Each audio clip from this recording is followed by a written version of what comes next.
El equipo de GDS Radio HD 223-448-4637. Somos un equipo.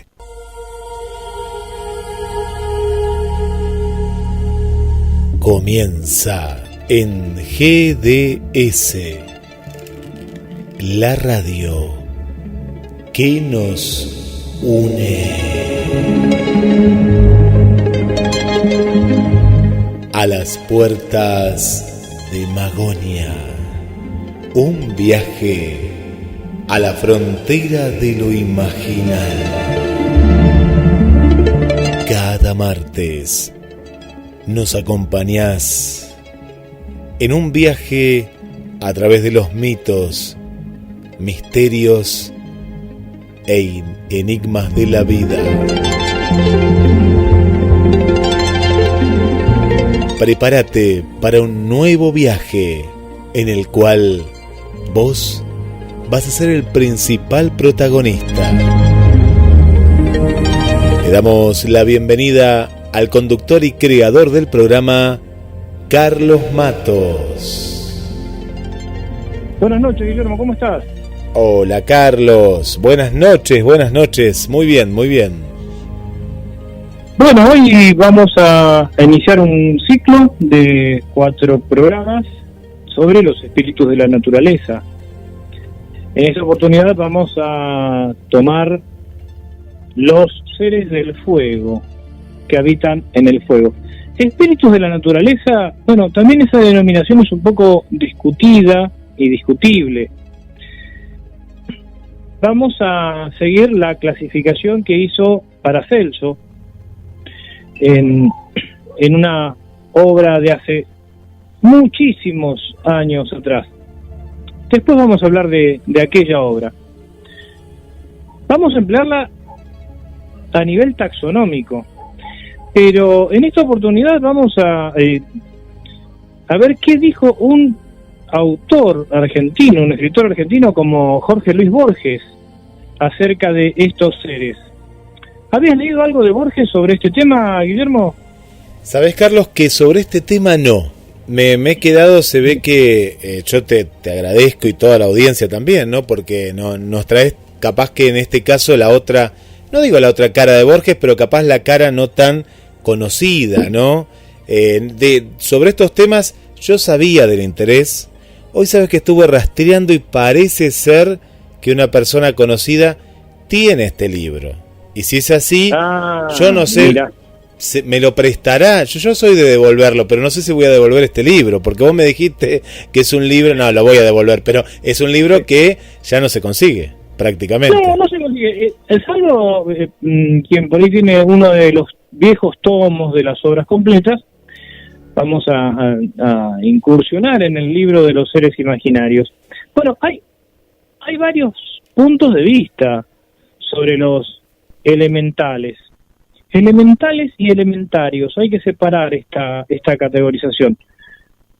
Hablemos de los elementales. ¿Cuáles son los elementales según Paracelso?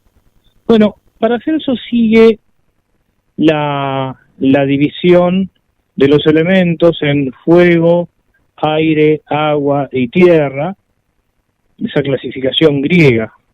Podemos tomarlo a la inversa: tierra, agua, aire y fuego. Hay una gradación de lo más sólido a lo más sutil. Se asocia esta clasificación con los 4 estados de la materia: sólido, líquido, gaseoso y energía. ¿Qué decía Paracelso? Que en cada uno de estos elementos habitan determinados seres. Para el elemento tierra encuentra su correspondencia en los pigmeos, también llamados gnomos. Él le da ese nombre, o se cree que fue Paracelso el que le da el nombre de gnomos. Gnomo por conocimiento. En el elemento agua ¿a quiénes ubica Paracelso? A los ninfos o ninfas, ondinos u ondinas, en el elemento aire, a los silfos, y en el elemento fuego, a las salamandras. De estos seres seguramente sí habrás escuchado o habrás leído, Guillermo, porque en realidad se corresponden con seres propios de leyendas y de mitos de Europa Central, de Europa Meridional. También llegan a América a través de las distintas corrientes inmigratorias y de las colonias. ¿Había seres elementales en América? Bueno, todas las culturas hablan de determinados seres con características muy similares. Ahora bien, en América no encontramos una clasificación tan taxativa como la de tierra, agua, aire y fuego. Sí hay alguna taxonomía que se le parece en algunos pueblos precolombinos. Ahora la gran pregunta es, ¿tienen existencia real estos seres? ¿Vos qué pensás, Guillermo? A ver qué pregunta. Mira, me quedé ahí en un silencio radial con la cortina de A las puertas de Magonia. Yo pienso que no. Yo me voy a poner, no es que me ponga en una postura, es lo que siempre he pensado, ¿no? Esto se da mucho. No. Yo pienso que no en el ámbito, por lo menos en el ámbito sensorial humano, ¿no? Después me parece que esto va mucho por el tema de los mitos y no por tanto por esta cuestión, ¿no? De percibir energías. Muchos hablan, ¿no? De energías y demás. Yo pienso que no en este plano que vos me lo planteaste, ¿no? No, como pueden verse en las películas de Disney. No, bueno, ahí lo ponemos de una manera, ¿cómo te diría? Ilustrada. Muy ingenua. No, por eso, no, claro, no, tampoco uno se lo imagina que fueran así, ¿no? Pero está bien, es para el público infantil en ese caso. Uno se lo imagina tal vez de alguna manera un poco más rústica, ¿no? O más salvaje, pero pensás que no una cuestión, ¿te acordás acá que a ver si es lo mismo? Capaz me vas a decir que no, pero o que sí. ¿Te acordás que estuvieron de moda acá los de esos dibujos que venían de la Patagonia, los peques le decían, ¿no? Sí. Estuvieron en los 90 o 2000, no sé, por ahí más o menos, fueron muy populares. Sí. Claro, en la Patagonia nos encontramos con algo extraño. Duendes patagónicos, gnomos patagónicos. Entonces, evidentemente, esa denominación o clasificación tan similar a la de Europa nos habla de algunas corrientes que han llegado. Por ejemplo, las colonias galesas. Las colonias galesas han traído consigo sus mitos, sus leyendas que han arraigado acá en la Patagonia. En otro programa decíamos un caso de extrapolación muy interesante es el lobizón. El lobizón en Europa es un lobo. En América no hay lobos. Entonces se ha transformado en un perro negro. El lobizón en el interior del país es alguien que se convierte en un perro, en un lobo, pero muchos dicen que no, que es un perro, porque obviamente acá no hay lobos. Bueno, Paracelso era un alquimista, se dice que Rosacruz, y habla de que él conocía estos seres elementales responsables del crecimiento de las plantas, responsables del cuidado de la naturaleza, de producir las lluvias, de controlar el fuego. Dice en su obra que están en un espacio entre lo humano y lo angélico, porque no tienen espíritu como las personas, un alma inmortal, un espíritu inmortal, tienen conductas, sí, como las personas, son traviesos, pero cuando mueren directamente desaparecen. No los considera herederos o hijos de Adán.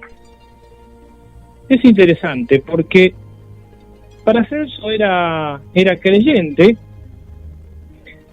él sostenía creer en Dios, era uno de los hijos de la Reforma. También era muy combatido. Ahora, ¿qué dice Paracelso acerca de la relación entre estos seres elementales y cada uno de los elementos? Hay una, valga la repetición, una relación inversa entre la sutilidad y el elemento. Por ejemplo, los gnomos del elemento tierra, que atraviesan, que viven en las rocas y que se desplazan por adentro de las rocas, como nosotros lo hacemos caminando sobre la tierra pero atravesando el aire, son mucho más sutiles que nosotros. Las personas, los hombres y mujeres, pertenecemos al elemento aire, somos mucho más concretos, más pesados que el aire. Con el elemento aire compartimos los silfos. Los silfos también viven en el aire. Los seres más extraños son las salamandras, los seres de fuego. Pero en el fuego hay varios seres también. Hay salamandras, está también el ave fénix, hay diferentes versiones del ave fénix. Y también los dragones, aunque los dragones comparten posiciones taxonómicas en diferentes elementos.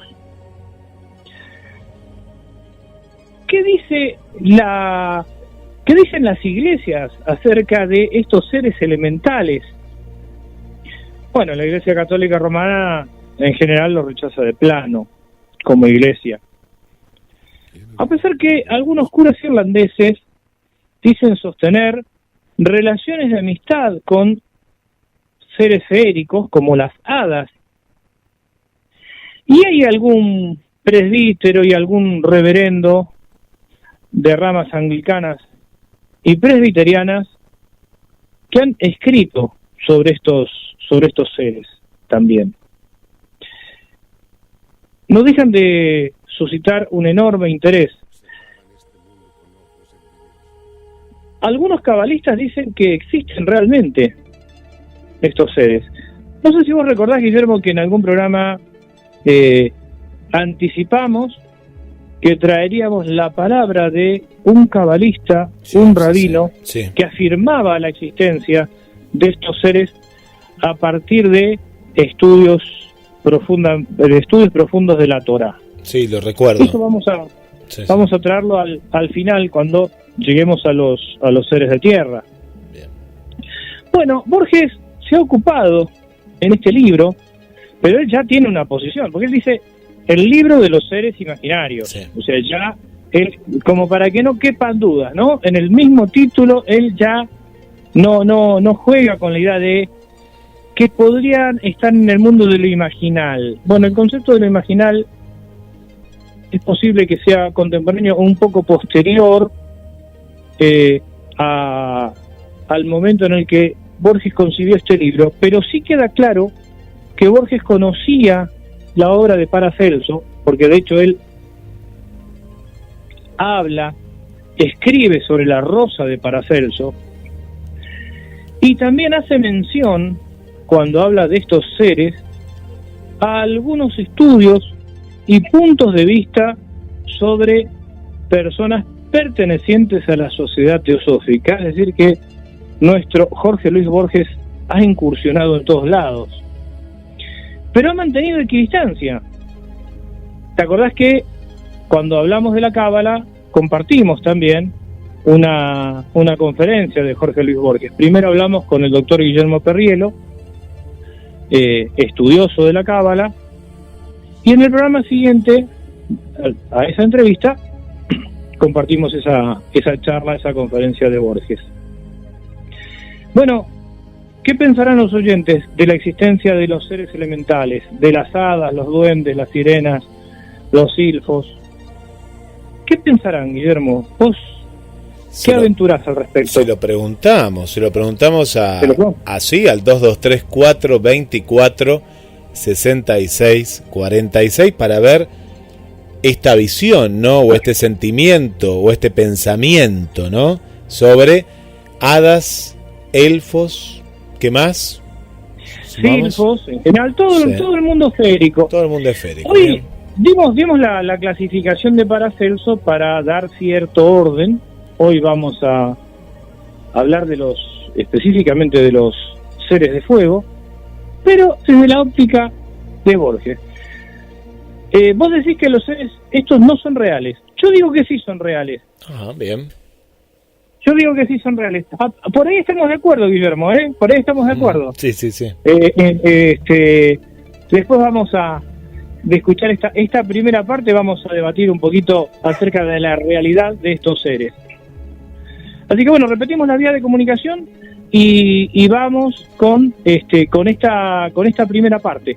Así es. Bueno, nos preparamos para un gran viaje, uno de los primeros de los tantos en esta temática. Comunicate al 223-424-6646.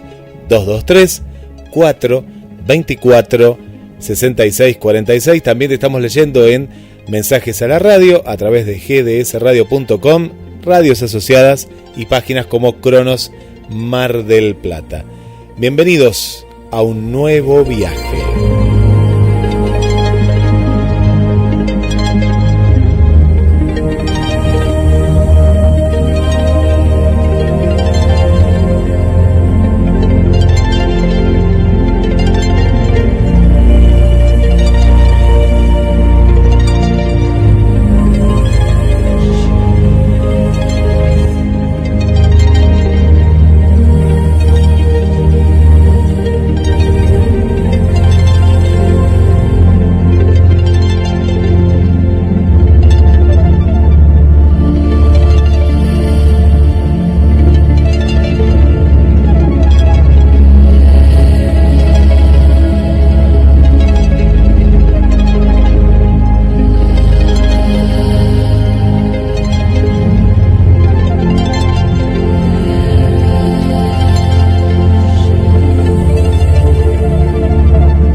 En efigies monumentales, en pirámides de piedra y en momias, los egipcios buscaron eternidad.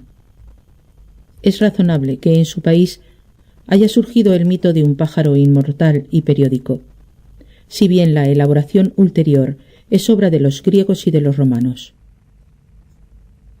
Hermann escribe en la mitología de Heliópolis: el Fénix, Venus, es el señor de los jubileos o de los largos ciclos de tiempo. Herodoto, en un pasaje famoso, 2 Romanos, 73, refiere con repetida incredulidad una primera forma de la leyenda. Otra ave sagrada hay allí, que sólo he visto en pintura, cuyo nombre es el de Fénix. Raras son, en efecto, las veces que se deja ver, y tan de tarde en tarde, que según los Heliópolis sólo viene a Egipto cada 500 años, a saber, cuando fallece su padre. Si en su tamaño y conformación es tal como la describen, su mole y figura son muy parecidas a las del águila, y sus plumas, en parte doradas, en parte de color carmesí. Tales son los prodigios que de ella nos cuentan, que aunque para mí poco dignos de fe, no omitiré el referirlos. Para trasladar el cadáver de su padre desde Arabia hasta el Templo del Sol, se vale de la siguiente maniobra.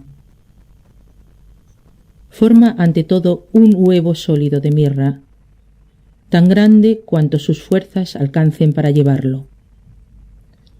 Probando su peso después de formado para experimentar si es con ellas compatible.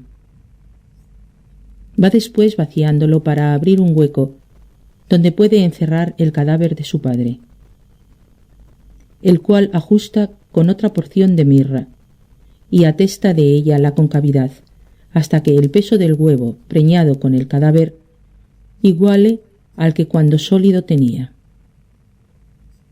Cierra después la abertura, carga con su huevo y lo lleva al Templo del Sol en Egipto. He aquí, sea lo que fuere, lo que de aquel pájaro refieren.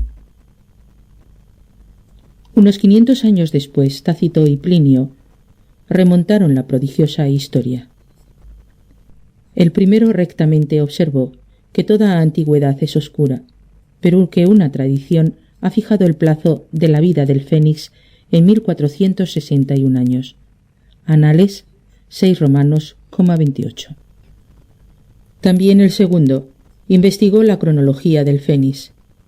Registró por dos que, según Manilio, aquel vive un año platónico o año magno.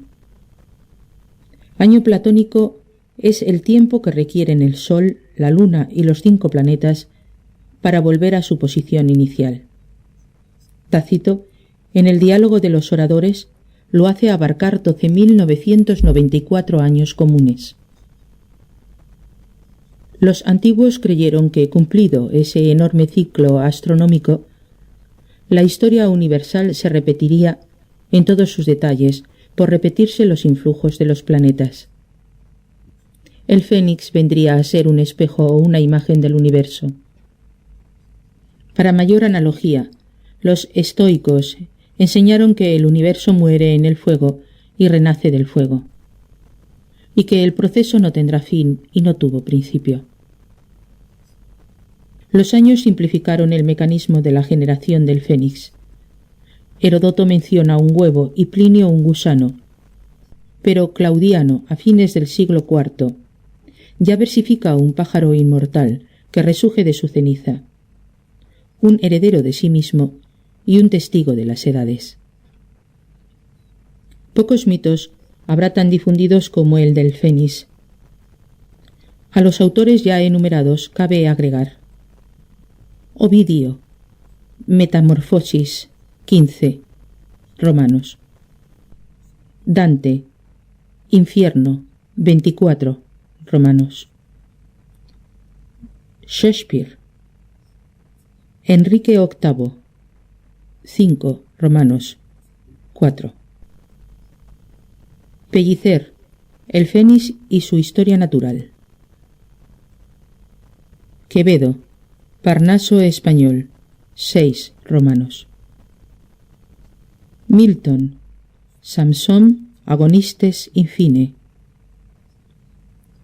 Mencionaremos asimismo el poema latino de Ave Fénix, que ha sido atribuido a Lactancio, y una imitación anglosajona de ese poema del siglo VIII.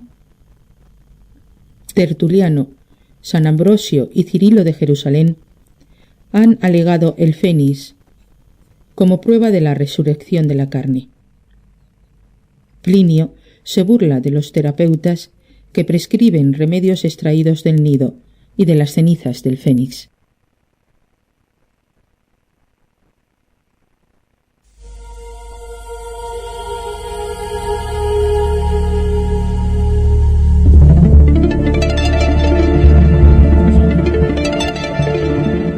Los libros canónicos de los chinos suelen defraudar porque les falta lo patético a que nos tiene acostumbrados la Biblia. De pronto, en su razonable decurso, una intimidad nos conmueve. Esta, por ejemplo, que registra el 7º libro de las Analectas de Confucio. Dijo el maestro a sus discípulos: «Qué bajo he caído. Hace ya tiempo que no veo en mis sueños al príncipe de Chu». O esta del libro 9. El maestro dijo: «No viene el fénix. Ningún signo sale del río. Estoy acabado». El signo, explican los comentadores, se refiere a una inscripción en el lomo de una tortuga mágica. En cuanto al fénix feng, es un pájaro de colores resplandecientes, parecido al faisán y al pavo real. En épocas prehistóricas visitaba los jardines y los palacios de los emperadores virtuosos, como un visible testimonio del favor celestial. El macho, que tenía 3 patas, habitaba en el sol. En el primer siglo de nuestra era, el arriesgado ateo Wang Chun negó que el fénix constituyera una especie fija. Declaró que, así como la serpiente se transforma en un pez y la rata en una tortuga, el ciervo, en épocas de prosperidad general, suele asumir la forma del unicornio y el ganso la del fénix. Atribuyó esta mutación al líquido propicio que, 2356 años antes de la era cristiana, hizo que en el patio de Yao, que fue uno de los emperadores modelo, creciera pasto de color escarlata. Como se ve, su información era deficiente o más bien excesiva. En las regiones infernales hay un edificio imaginario que se llama Torre del Fénix.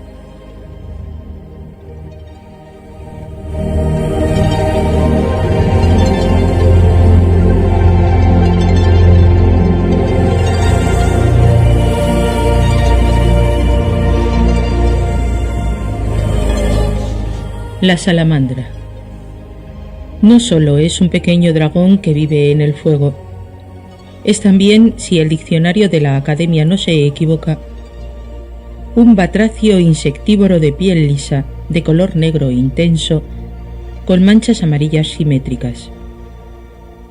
De sus 2 caracteres, el más conocido es el fabuloso, y a nadie sorprenderá su inclusión en este manual. En el libro 10 de su historia, Plinio declara que la salamandra es tan fría que apaga el fuego con su mero contacto. En el 21 recapacita, observando incrédulamente que si tuviera esta virtud que le han atribuido los magos, la usaría para sofocar los incendios. En el libro 11 habla de un animal alado y cuadrúpedo, la pirausta, que habita en lo interior del fuego de las fundiciones de Chipre. Si emerge al aire y vuela un pequeño trecho, cae muerto. El mito posterior de la salamandra ha incorporado el de ese olvidado animal. El fénix fue alegado por los teólogos para probar la resurrección de la carne. La salamandra como ejemplo de que en el fuego pueden vivir los cuerpos.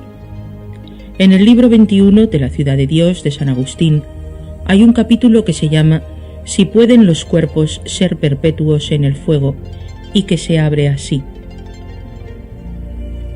¿a qué efecto he de demostrar sino para convencer a los incrédulos de que es posible que los cuerpos humanos, estando animados y vivientes, no solo nunca se deshagan y disuelvan con la muerte, sino que duren también en los tormentos del fuego eterno?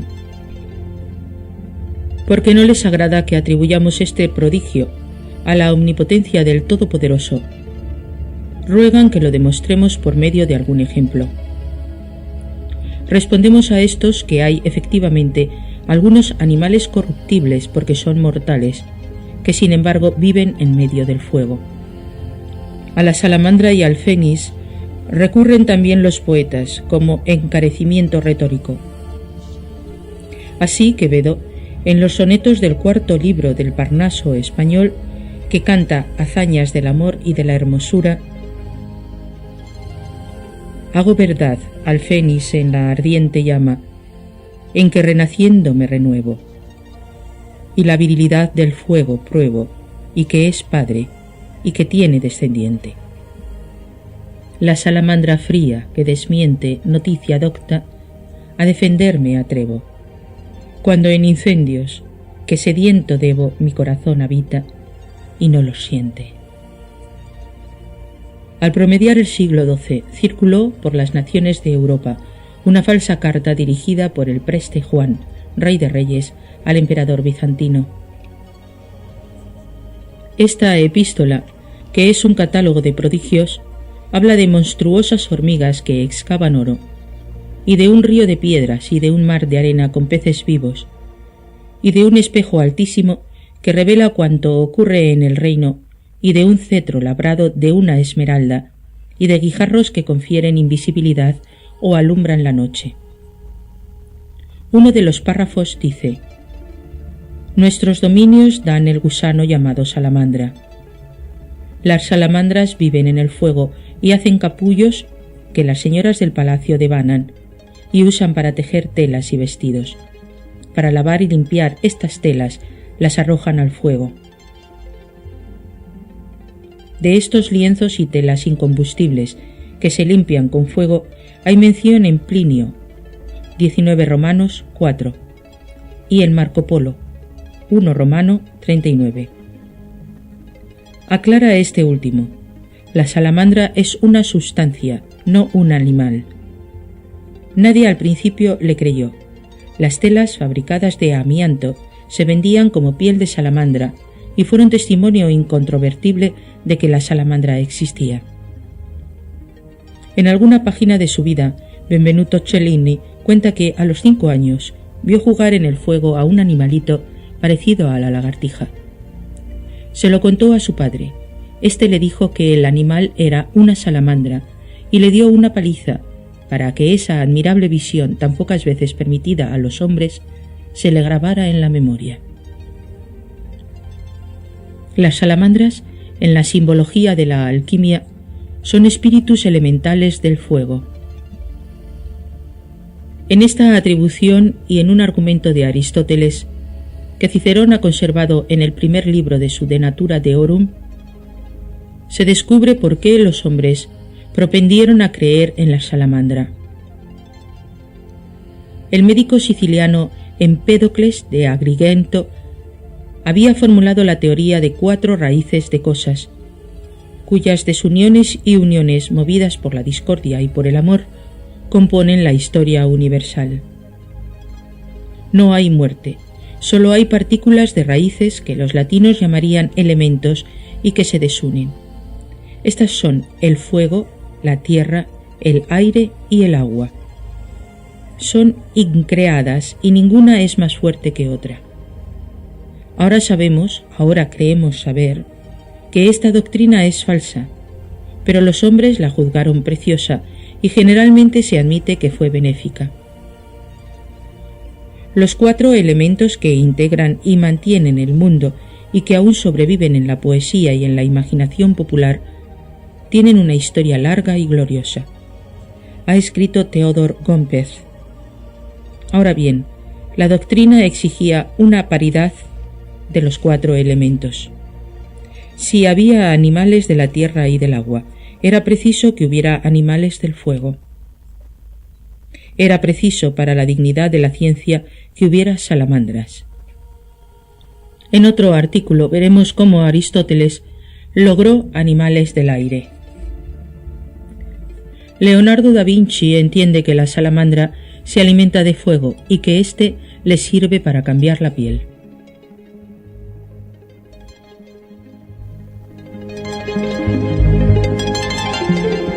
Este es solo el comienzo en A las puertas de Magonia.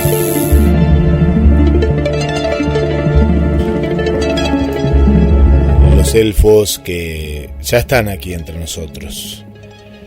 Vamos a la segunda parte de este informe, los elementos, y te estamos preguntando en vivo, ¿vos creés en todo esto que estás escuchando? Comunicate al 2213-424-6646. ¿Lo agendaste? Lo digo con el más 54. Más 54, el prefijo de la República Argentina. 2213-424-6646. ¿Qué es lo que nos estás diciendo del otro lado? Le mandamos un saludo para el amigo José, de Mateando Efemérides. Ahí nos está escuchando. Del otro lado, gracias por acompañarnos, querido José. Está celebrando que mañana es el Día del Vino y está escuchando atentamente. Por acá, Vanessa nos comparte los pitufos. Sí, ya hemos hablado, ¿no? Hemos hablado de estos seres. Esther dice atentamente, ya escuchando el programa, saludos desde Paraguay. Y ahí nos pone también un elfo navideño en este caso. María Vanessa, seguimos en sintonía en este maravilloso viaje desde Canadá y nos pone cómo el cómics Carlos lo lleva a la pantalla, ¿no? Al ave Fénix o al Fénix en X-Men. Lo recuerdo muy bien. Por acá Esther dice, por más que yo no crea en estas cosas, no deja de llamarme la atención. Más bien creo que es por las películas que crea mi mente cuando escucho historias de estos seres, en especial cuando veo una figura de un duende en algún jardín que usan como adorno. Esas figuras ya lograron intimidarme. Me da risa, pero sí me ha pasado eso más de una vez. Por aquí María Coco, que es uno de sus programas favoritos. Nos muestra un ovni, ¿no? Y los 3 Reyes Magos. Bueno, ya trataremos ese tema, María Coco. No nos vamos a adelantar, Carlos. OVNI de Belén y dimos una posición acerca del OVNI de Belén. Sí, lo recordamos. Sí, explicamos por qué, independientemente de los ríos de tinta que han corrido y toneladas de papel intentando argumentar que los Reyes Magos fueron guiados por un ovni, eso no es así. No se corresponde ni con la interpretación escriturística, ni se corresponde tampoco con alguna interpretación astrológica. Pero bueno, eso sigue explotando. Sigue. Tenemos más mensajes, vamos con más mensajes, Carlos, y ya continuamos, porque como dije, esto es recién el comienzo. Hola, Carlos, soy José Magia Cisneros. Estos seres aparecen en todas las culturas del planeta. Muchas veces se presentan en sus formas elementales. Para las personas que viven en zonas rurales alejadas, en el interior del país, son tan reales como cualquier otro ser vivo.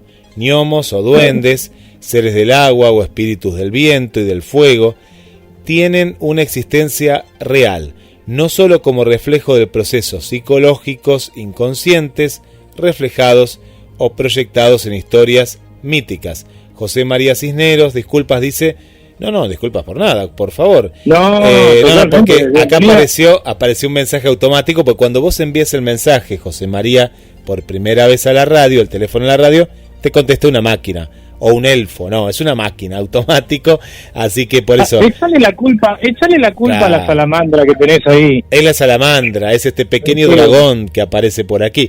Dice, desde Buenos Aires, ingeniero Alián, esta es la localidad, no la conozco, Allán, ingeniero Allán, la localidad de aquí, provincia de Buenos Aires. Bueno, un saludo acá para el amigo. Así que, bueno, sí, que ha estado también, le hemos hecho una entrevista, fue una de las 2 personas entrevistadas hace varios programas atrás, en uno de los capítulos del caso Yanka. Entrevistamos a él y al periodista Marcelo Metayer en el mismo programa. Así que bueno, gracias José María Cisneros por la participación. Yo no sé si reparaste ahí, seguramente sí, lo escuchaste atentamente. Sí. El profundo estudio que hace Borges, porque empieza a hacer citas de diferentes fuentes, inclusive es muy irónico, ¿no? Cuando habla de el exceso de información ante el disparate de la metamorfosis de ciertos animales que no tenían nada que ver, pero al mismo tiempo sostiene la coherencia que busca la ciencia de aquella época, en la que decía, bueno, si hay animales que viven en la tierra, en el agua, y hay animales en el aire también, ¿por qué no habría animales en el fuego? Debería haberlos. Es como que sigue cierto proceso, claro, cierto proceso lógico. Y aparte él como que se hace una autopregunta, ¿no? Él se hace una reflexión sobre el por qué, ¿no? Se hace una reflexión, yo creo que no deja de reivindicar, y acá estamos en la realidad de estos seres, no deja de reivindicar la cuestión estética, ontológica en lo imaginal. Borges no habla de lo imaginal, pero creo que en ese aspecto sí lo toma, lo cual no le impide hacer alguna ironía a partir de ciertos espejismos históricos, ¿no? Cuando dice no cabe duda que tal cosa, y después del famoso no cabe duda sale con un disparate. Interesante esto de las telas de amianto vendidas como telas de piel de salamandra. Pero había un bestiario muy muy rico, y es cierto lo que dice José María, que en todas las culturas aparecen, que lo hemos dicho muchas veces acá también, estos espíritus de la naturaleza, estos geniecillos que cuidan. ¿Y por qué aparecen estas entidades que cuidan la naturaleza? Tal vez tenga que ver con la depredación que se está haciendo de los lugares también, ¿no? Hay como un resurgir de todo esto, y a lo mejor, bueno, sí, vos fíjate que el hombre interrumpe la naturaleza destruyéndola, y vamos a un caso muy natural, ¿no? El caso de las luciérnagas, ¿no? Las luciérnagas, esto que era tan común verlo aquí en Mar del Plata, ¿no? En la zona más de campo, y hasta en Capital Federal, ¿no? En Gran Buenos Aires, mi papá comenta, ¿no?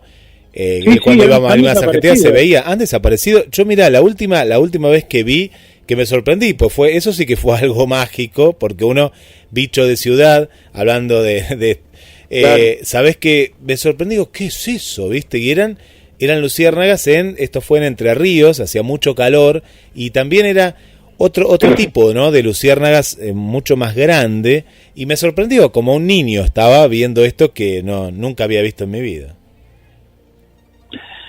Sí, es verdad. Los bichos naturales de acá de Mar del Plata han desaparecido, y han aparecido otros, como las cucarachas. Yo recuerdo cuando era niño no había cucarachas. Es más, se decía que en la zona costera era muy difícil por el clima marino que aparecieran. Bueno, continuamos con los elementales, y en esta oportunidad estamos tocando los seres elementales, estamos hablando, no podemos tocar los seres elementales y menos de fuego, ¿no? Pero muchos cabalistas dicen trabajar con estos seres, ponerlos al servicio de ellos. Algunos ocultistas también. Se narra que los pactos hechos con estos seres elementales deben ser cumplidos. Si el acuerdo de partes es respetado, no hay ningún inconveniente y se cuenta con la protección de estos seres. Pero,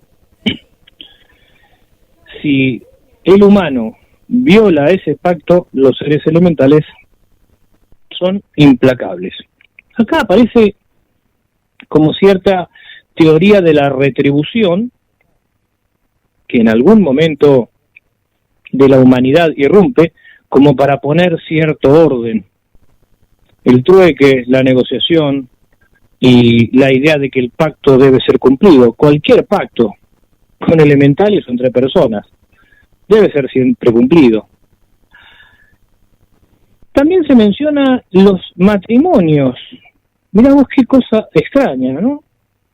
Los matrimonios entre personas y seres féricos y elementales, porque es la única manera en la que estos seres podrían adquirir alma.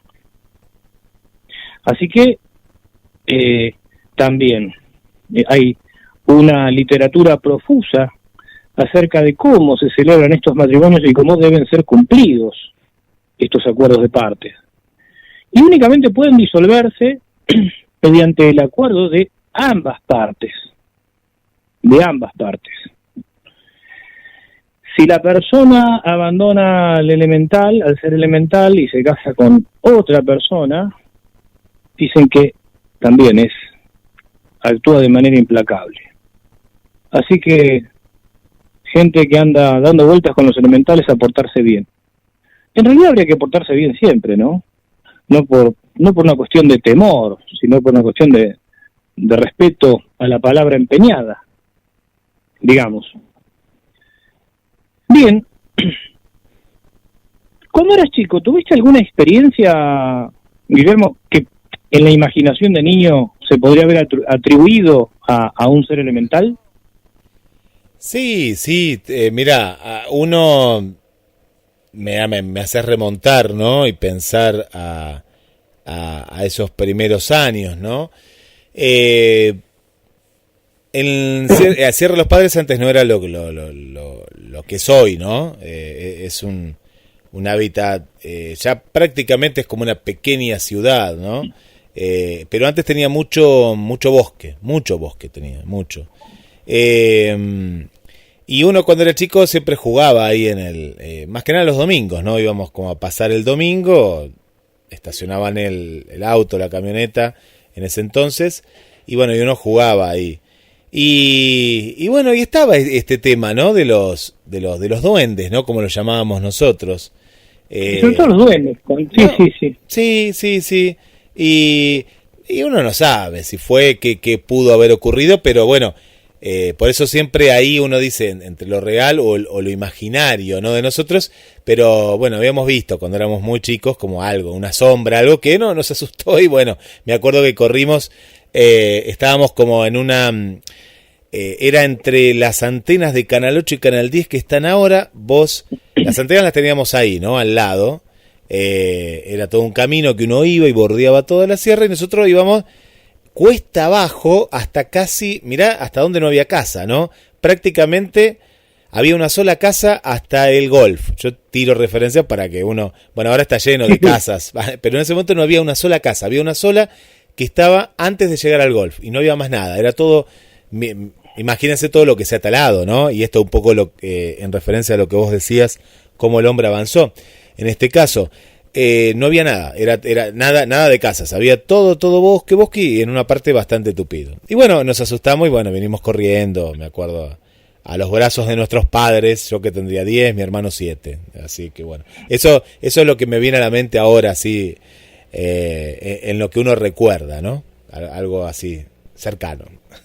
Sí, alguna vivencia de niño sí. La hemos asociado con algún duende, alguna hada o algo por el estilo. Recordaba hace un tiempo la invasión de carpinchos en Tigre. Hace ¿Te poco, acordás? muy poco. ¿Cuánto pasó? ¿Meses? ¿Fue este año? Hace poco. Sí, Ahora sí. La pregunta es, ¿invadieron los carpinchos? Sí. ¿O simplemente recuperaron o intentaron recuperar un lugar que les pertenece? Si la naturaleza, si la tierra fuera un ser vivo como lo afirman las grandes tradiciones, los griegos hablan de Gaia, inclusive se reactualiza la hipótesis Gaia. En el noroeste argentino, norte centro de Chile, Bolivia, Perú, se habla de la Pachamama. En definitiva se habla de lo mismo. Si es verdad que la tierra tiene vida y tiene un alma, ¿de qué manera podría comunicarnos sus enojos? ¿Cuál sería la vía? ¿Hablar? No, es muy difícil. Hablar en el sentido humano. Debería disponer de un aparato fonador de alguna manera similar al nuestro para poder escuchar sus reclamos. Entonces, los chamanes cumplen un rol importante al conectarse, y de esto hemos hablado con el antropólogo Diego Viegas, al conectarse con lo sutil. Y Los elementales, entonces, en el mundo de lo imaginal, ¿no será una manera que utiliza la naturaleza para comunicarse de alguna forma, para reclamar de alguna forma, irrumpiendo en nuestros sueños, irrumpiendo tal vez, como te pasó a vos, a lo mejor ahí, jugando en Sierra de los Padres, que seguramente fue una sombra, pero que tu mente lo decodificó como otra cosa, y algo hizo que se decodificara así. En esa frontera, y aclaramos, en esa frontera, podemos decir que sí son reales.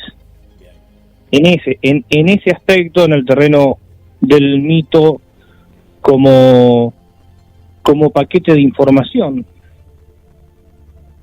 Obviamente, esto no es para literales, ¿no? La literalidad termina matando todo. Pero fíjate de qué manera decía Borges en este libro, los teólogos recurrían al ave fénix para demostrar la resurrección de la carne, ¿no? Recurrían a un ave, digamos, en el terreno de este lado de la realidad inexistente. Sí. San Agustín, para demostrar que un cuerpo podía sobrevivir en las llamas, hablaba de las salamandras. Bueno, ¿de qué manera se, entre comillas, manipulaban también estas creencias o esta existencia? Porque en definitiva, tanto en un caso como en el otro, para poder emplearlos había que aceptar su existencia. Si tanto uno como otro desaparecían, no había manera ni fuerza argumental para reivindicar la resurrección de la carne o para ilustrar la condenación eterna. Bueno, vamos a las vías de comunicación y finalizamos con esta segunda parte. Vamos a escuchar acerca de los seres térmicos. Mucha atención a los seres térmicos. Y también acerca de los dragones. Con esta parte finalizamos los seres de fuego y luego nos despedimos. Más 54 223 424 66 46. Si le contesta una máquina, no se asusten, ahí después le vamos a contestar nosotros. También en mensajes a la radio, en la página que entres, ahí vamos a estar interactuando. Nos preparamos para esta segunda parte.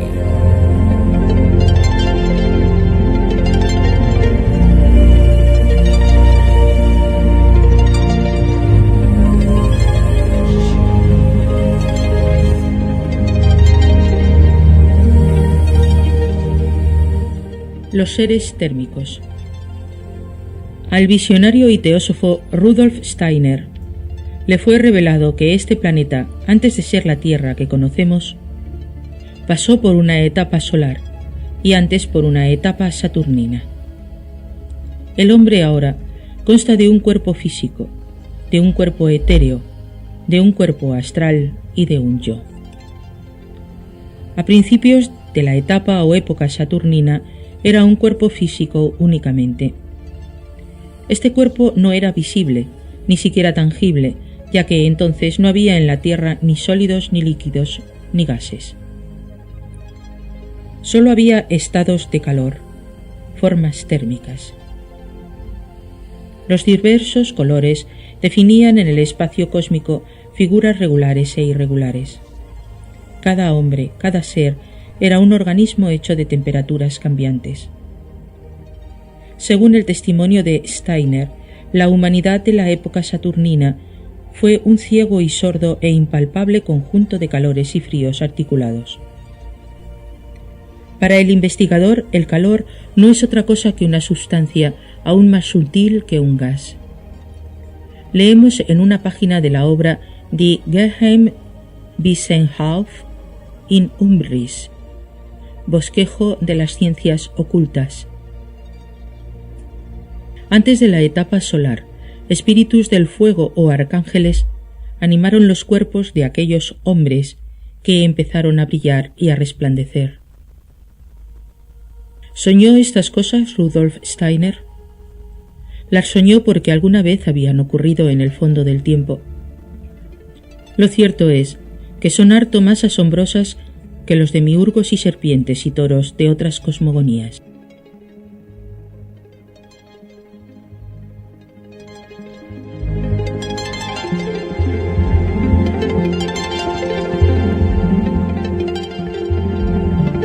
El dragón. El dragón posee la capacidad de asumir muchas formas, pero estas son inescrutables. En general lo imaginan con cabeza de caballo, cola de serpiente, grandes alas laterales y 4 garras, cada una provista de 4 uñas. Se habla asimismo de sus 9 semblanzas. Los cuernos se asemejan a los de un ciervo, su cabeza a la del camello, sus ojos a los de un demonio, su cuello al de la serpiente, su vientre al de un molusco, sus escamas a las de un pez, sus garras a las del águila, las plantas de sus pies a las del tigre y sus orejas a las del buey.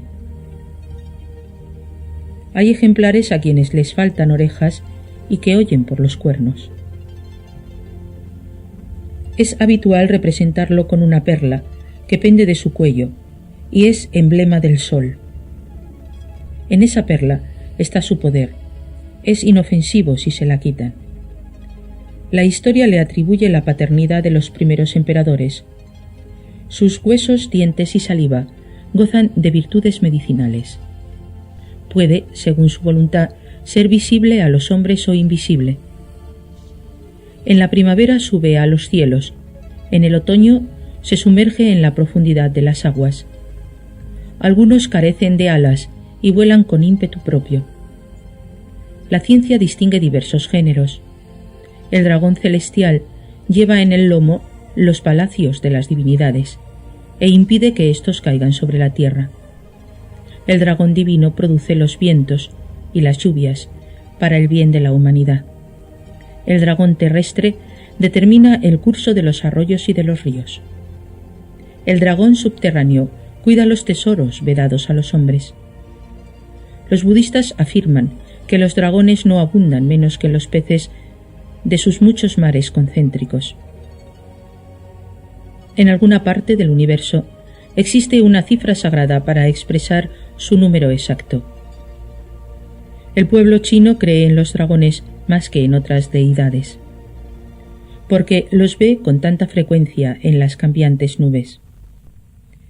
Paralelamente, Shakespeare había observado que hay nubes con forma de dragón. Sometimes we see a cloud as dragonish.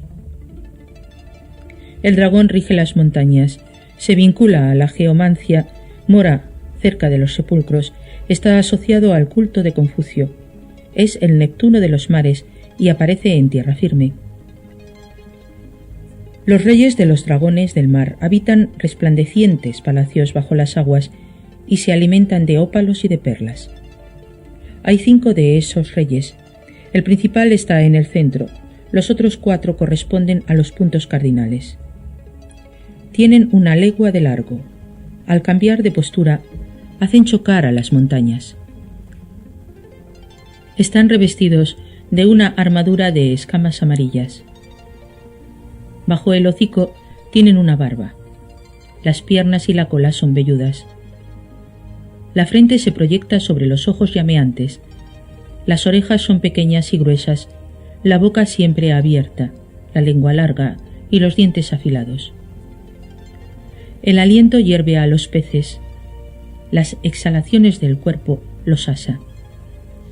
Cuando suben a la superficie de los océanos, producen remolinos y tifones. Cuando vuelan por los aires, causan tormentas que destechan las casas de las ciudades y que inundan los campos. Son inmortales y pueden comunicarse entre sí a pesar de las distancias que los separan y sin necesidad de palabras. En el tercer mes hacen su informe anual a los cielos superiores.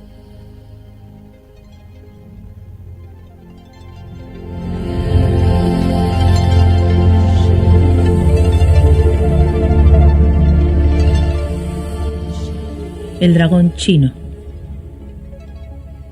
La cosmogonía china enseña que los 10.000 seres, el mundo, nacen del juego rítmico de dos principios complementarios y eternos, que son el yin y el yang.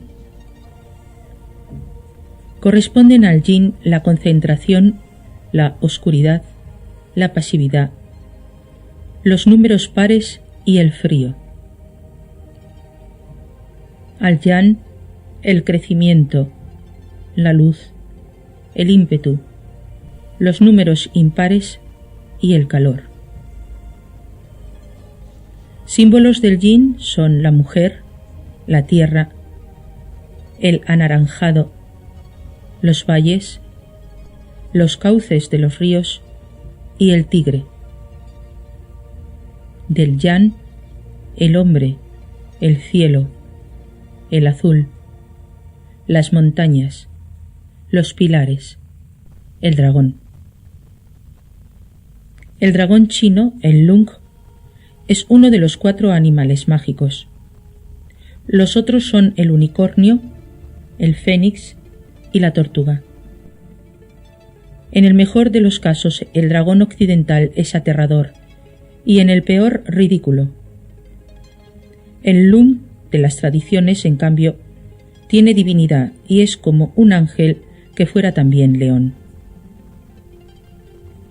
Así, en las memorias históricas de Sima Qian, leemos que Confucio fue a consultar al archivero o bibliotecario Lao Tse y que, después de la visita, manifestó: los pájaros vuelan, los peces nadan y los animales corren.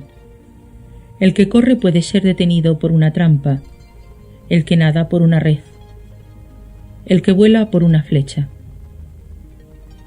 Pero ahí está el dragón. No sé cómo cabalga en el viento, ni cómo llega al cielo. Hoy he visto a Lao Tse, y puedo decir que he visto al dragón. Un dragón o un caballo dragón surgió del río amarillo y reveló a un emperador el famoso diagrama circular que simboliza el juego recíproco del yang y el yin. Un rey tenía en sus establos dragones de silla y de tiro. Otro se nutrió de dragones y su reino fue próspero. Un gran poeta, para ilustrar los riesgos de la eminencia, pudo escribir: el unicornio acaba como fiambre, el dragón como pastel de carne. En el I Ching, canon de las mutaciones, el dragón suele significar el sabio. Durante siglos, el dragón fue el emblema imperial. El trono del emperador se llamó el trono del dragón. Su rostro, el rostro del dragón. Para anunciar que el emperador había muerto, se decía que había ascendido al firmamento sobre un dragón. La imaginación popular vincula el dragón a las nubes, a la lluvia que los agricultores anhelan y a los grandes ríos. La tierra se une con el dragón, es una locución habitual para significar la lluvia. Hacia el siglo VI, Chan Sheng-yu ejecutó una pintura mural en la que figuraban 4 dragones. Los espectadores lo censuraron porque había omitido los ojos. Chan, fastidiado, retomó los pinceles y completó 2 de las sinuosas imágenes. Entonces el aire se pobló de rayos y truenos, el muro se agrietó y los dragones ascendieron al cielo. Pero los otros 2 dragones sin ojos se quedaron en su lugar. El dragón chino tiene cuernos, garras y escamas, y su espinazo está como erizado de púas. Es habitual representarlo con una perla, que suele tragar o escupir. En esa perla está su poder. Es inofensivo si se la quitan. Chuang Tzu nos habla de un hombre tenaz que al cabo de 3 ímprobos años dominó el arte de matar dragones, y que en el resto de sus días no dio con una sola oportunidad de ejercerlo. Estás escuchando A las puertas de Magonia, este interesante viaje en los últimos programas de este año 2021.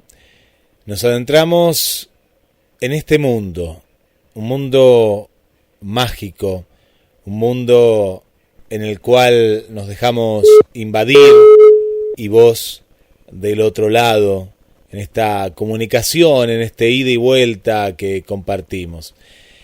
En el ser mágico sí creo, dice por aquí, cree en un ser, pero no nos dicen cuál, pero cree en un ser. Por acá Valeria, a ver, ¿cuál será, Valeria, ese ser, no? En el cual vos decís creer justamente. Le mandamos un saludo para Fernando, aquí de Mar del Plata también, muchas gracias por estar ahí junto a nosotros. A Gabriel, el taxista, que viene escuchando el programa desde muy temprano, también agradecemos ahí la sintonía en A las puertas de Magonia. También a Analía, que nos escucha desde Miramar, bienvenida Analía. Nuestra amiga Miriam, también, obvio que sí, nos pone desde Paraguay. Bueno, saludos para todos y todas que están ahí del otro lado. Carlos, contanos, a ver, esclarecenos un poco esta segunda parte. Me quedé pensando, Valeria, ¿en qué ser creerá? Sí, igual que Miriam también, ¿no? Que pone obvio que sí, ¿no? En general Bueno, pero cuenten. Esto es como un fogón de amigos donde salen estas charlas. Bueno, acá el dragón es un animal de transición, por eso lo pusimos al final de este capítulo, porque algunos alquimistas lo ubican como un animal de fuego. La taxonomía del dragón es compleja, justamente porque emite fuego por el calor, es un reptil, podría decirse un reptil de sangre muy caliente, pero al mismo tiempo en su ser es un ser del aire porque vuela, y del agua, hay dragones del agua. Y de acuerdo a lo que contaba Borges en esta recopilación que hace, también de tierra. Parecería ser el emblema de lo primordial, un ser mítico que reúne todos los elementos. En este caso, el dragón va a ser el puente para el próximo programa con los seres de aire. Muy interesante la comparación que hace Borges entre los dragones chinos y los dragones occidentales, ¿no? El dragón chino, que lo ven los chinos en las nubes, es casi un test proyectivo, si nos ponemos a pensar. Y el dragón occidental, o los dragones no chinos, que aparecen como más rudimentarios, más elementales. Es un comentario de Borges, ¿no? Esas apreciaciones que son laterales tal vez al tema del que se viene hablando, porque, bueno, el dragón, uno empieza a pensar en todas las características del dragón en sí mismo, el dragón en sí como entidad, y Borges hace esas comparaciones donde reivindica el vuelo, por un lado el vuelo estético y también metafísico del dragón, sin por ello que la necesidad de adherir a la creencia en un dragón, simplemente tomando ese sistema, ¿no? Ese sistema de creencias, el dragón como el revelador del círculo del yin y el yang. Y viste, escuchaste cuando hablaba del trono del dragón, el trono del emperador. Quienes vieron Juego de Tronos recordarán el asiento del emperador, o del rey de los 7 reinos, hechos con dientes de dragones. El dragón está en todas las culturas también. Aparece en la Biblia el dragón. Aparece en el Apocalipsis. Depende de las traducciones, ¿no? Como dragón, como la gran serpiente. Pero tiene muchas connotaciones. Bueno, hoy nos despedimos de los seres de fuego por este rato, por estas semanas. Sí. La semana próxima vamos a introducirnos en el mundo de los seres de aire. Pero sí vamos a pedirle a nuestras oyentes y a nuestros oyentes que nos cuenten qué piensan de estos seres, como algo se animó a decir Valeria, algo se animó a decir Miriam, pero bueno, vamos a pedirle más detalles. Si tienen alguna vivencia con este tipo de seres,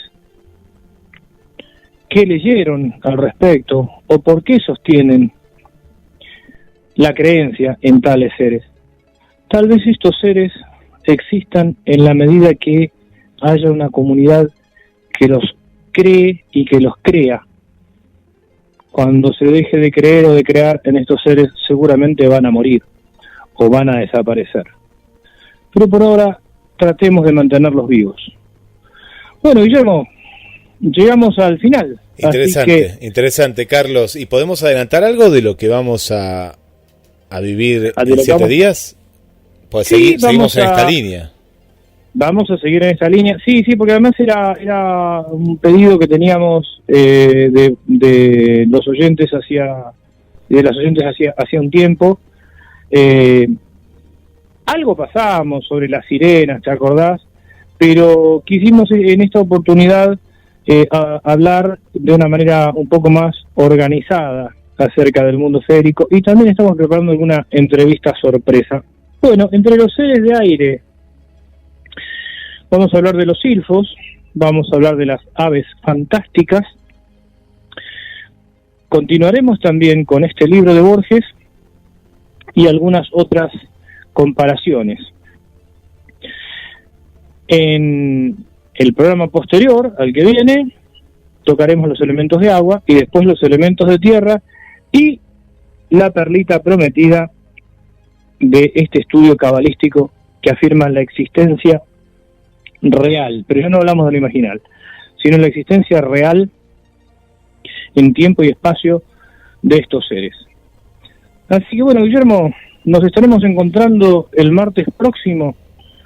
Un fuerte abrazo a todo el mundo, a la gente del Café Ufológico Rosario, a José María que se comunicó con nosotros, a Ricardo que seguramente va a escuchar el programa después de emitido, porque él trabaja hasta tarde, así que, y bueno, Luis Pacheco en este momento está volviendo a la casa, así que él siempre lo escucha, está volviendo desde el trabajo, así que él siempre lo escucha después.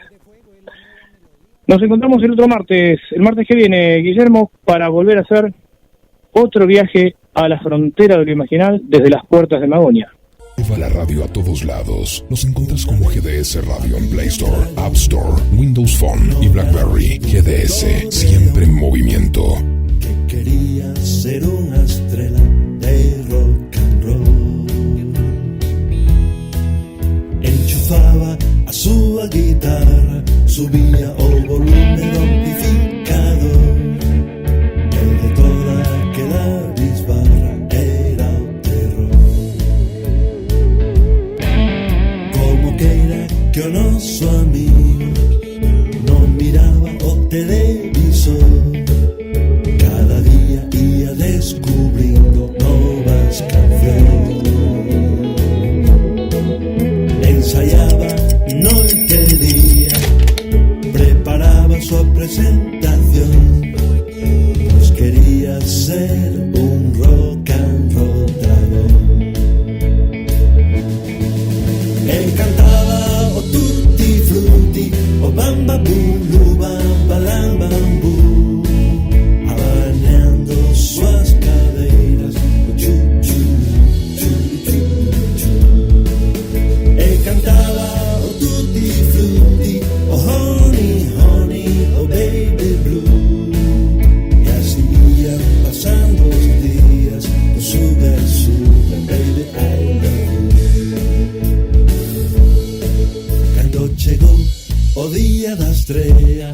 súa primeira grande actuación.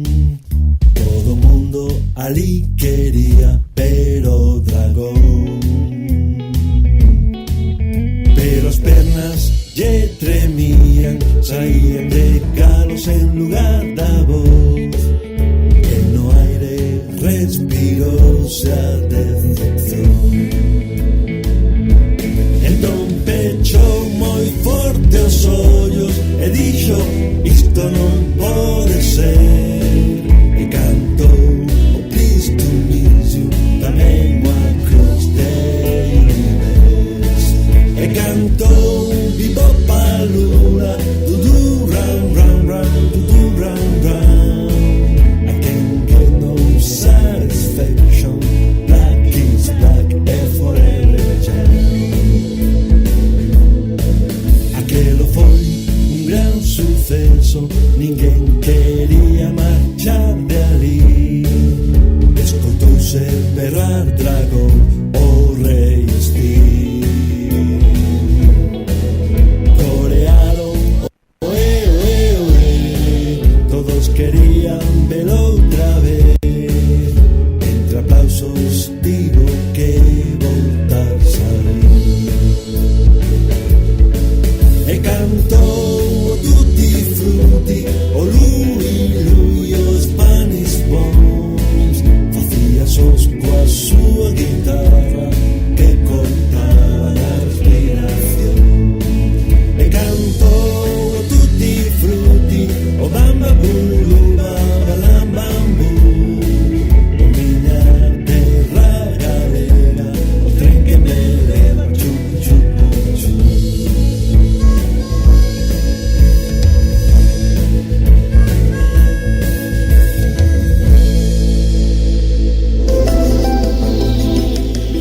Cuando la oscuridad se fusiona con nuestras melodías. GDS Radio, la radio que nos une. Escúchanos en www.gdsradio.com.